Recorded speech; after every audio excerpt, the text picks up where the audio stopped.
안녕하십니까? 안양 비산동 행복부동산입니다. 이번 시간에는 지난 시간에 이어서 대체주택 그 양도세 비과세에 대해서 국세청 홈페이지에 실수 톡톡에 나온 내용을 설명드리겠습니다.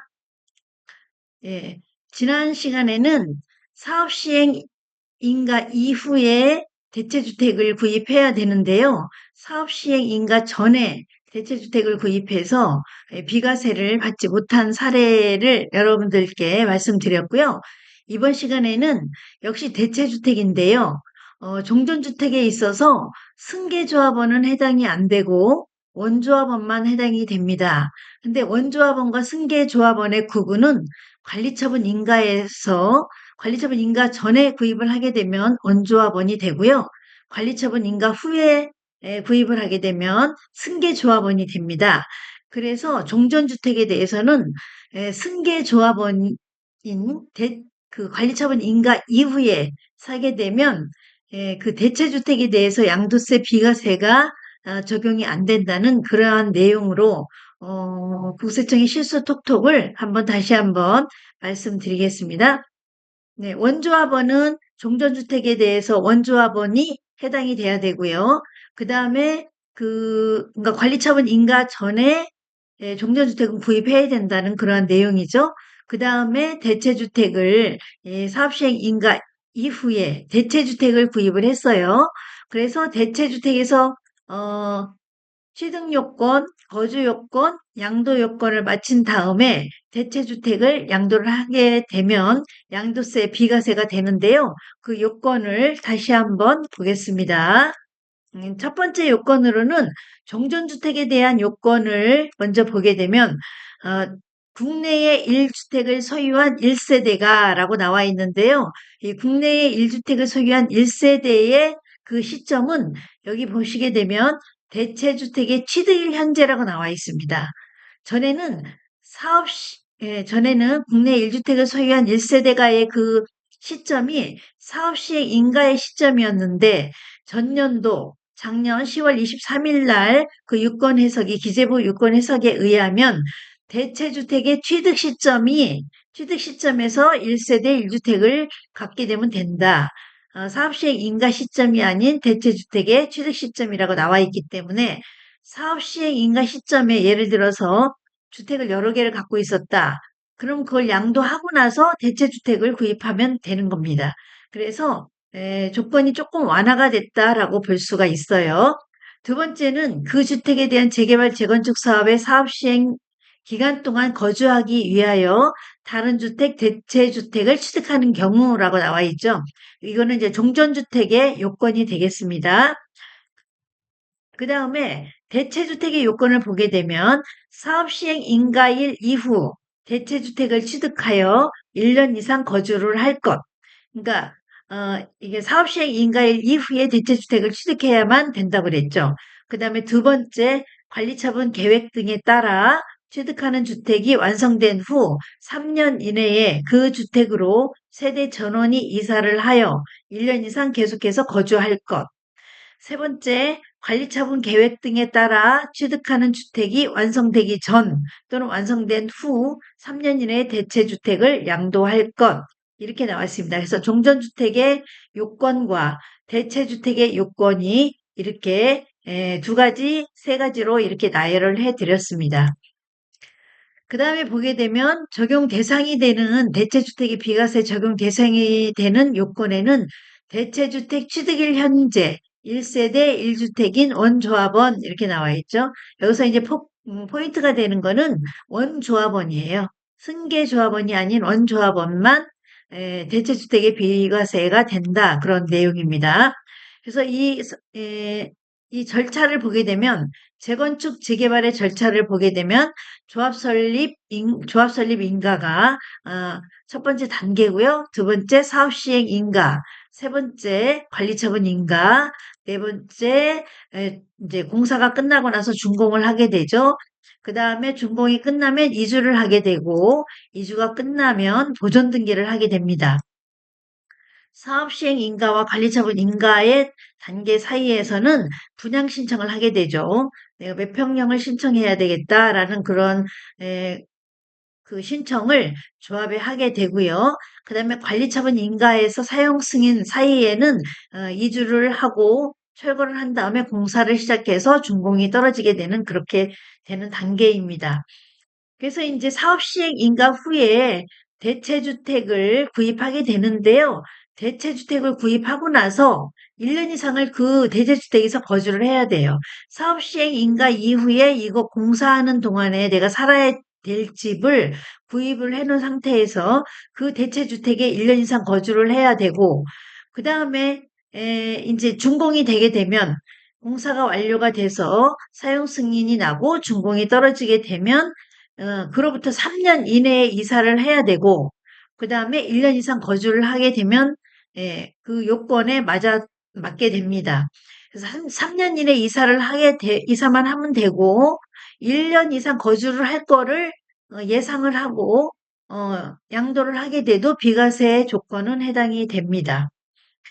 그 다음에, 이 사업시행 인가 이후에 대체주택을 사서, 사업시행 인가 이후에 대체주택을 취득한 이후에 3년 이내에 그 종전주택을 양도를 해도 비과세가 되고, 준공이 떨어지고 나서 3년 내에 대체주택으로 이사를 해서 거주하면서 양도를 해도 그렇게 되는, 그래서 이쪽에 양쪽 기간을 다 누릴 수가 있는 그러한 요건입니다.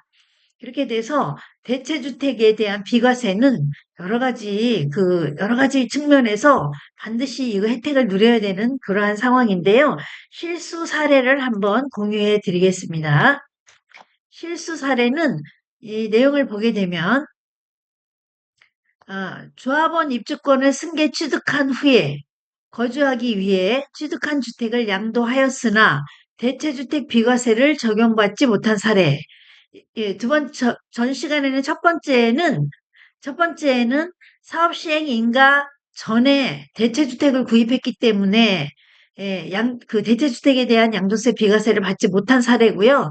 두 번째는, 대체주택을 사업 시행 인가 이후에 사게 됐는데, 종전주택이 관리처분 인가 이후에 샀기 때문에 원조합원이 아닌 승계조합원인 경우에 이 대체주택 비과세를 적용받지 못한 사례에 대해서 이렇게 실수 사례로 나온 예입니다. 사례를 보게 되면 21년 11월에 A 조합원 입주권을 승계 취득하게 됩니다. 여기서 승계 취득이라고 나와 있죠. 그래서 원조합원이 돼야 되는데 승계 조합원이 됐기 때문에 여기서 실수가 이제 먼저 일어난 사례고요. 그 다음에 22년 1월에 B주택을 취득을 하게 됩니다. 이 B주택은 대체주택이 되겠죠.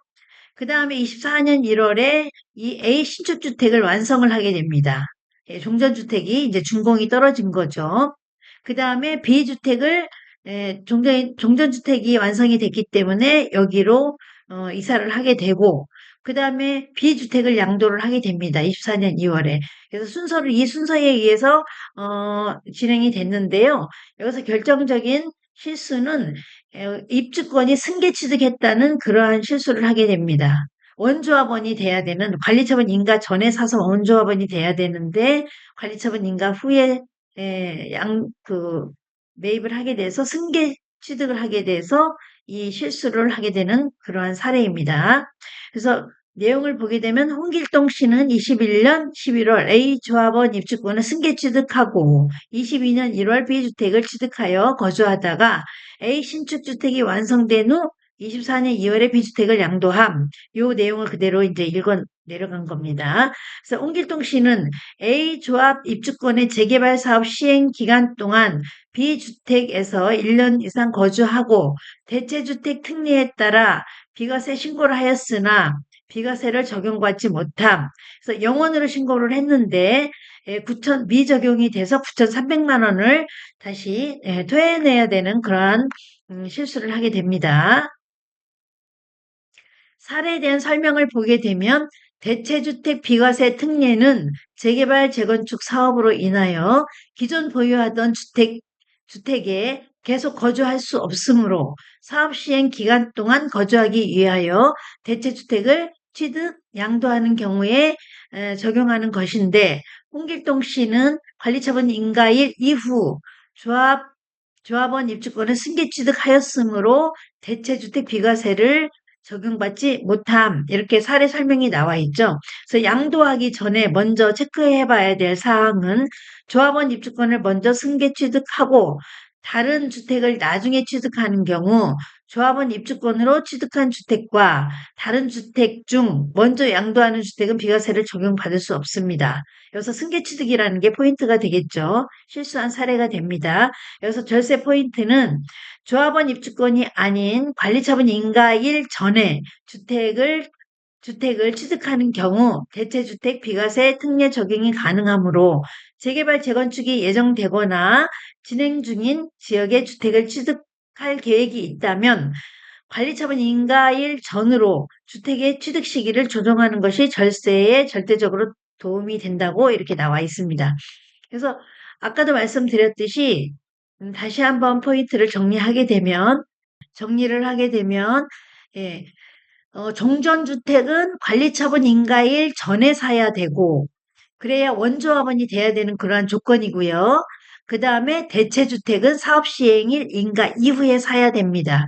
그래서 원래 그 적용 대상의 요건에는 대체주택 취득일 현재 1세대 1주택인 원조합원 이렇게 나와 있죠. 그러니까 대체주택을 취득할 당시에 1세대 1주택이면 되고 그 다음에 승계조합원이 아닌 원조합원이어야 된다는 그러한 내용입니다. 그래서 두 가지 요건이 맞아야 돼요. 종전주택을 구입할 때는 관리처분 인가 전, 대체주택을 구입할 때는 사업시행 인가 후, 그 다음에 나머지 거주요건, 이런 양도 요건이 맞아야 되고요. 이렇게 해서 오늘 여러분께 두 번째로 대체주택에 대한 비과세가 양도소득세 그 비과세를 적용을 받지 못한 사례를 국세청에 나온 실수 톡톡에 의해서 여러분들께 다시 한번 설명을 드렸습니다. 지난 시간에 이어서 두 번째 설명을 드렸고요.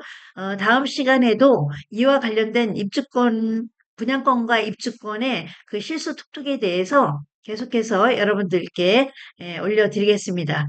이 내용과 관련해서 궁금하신 사항이 있으신 분은 안양 비산동 행복부동산으로 전화 주시면 상세히 상담해 드리겠습니다. 감사합니다. 이상은 행복부동산이었습니다.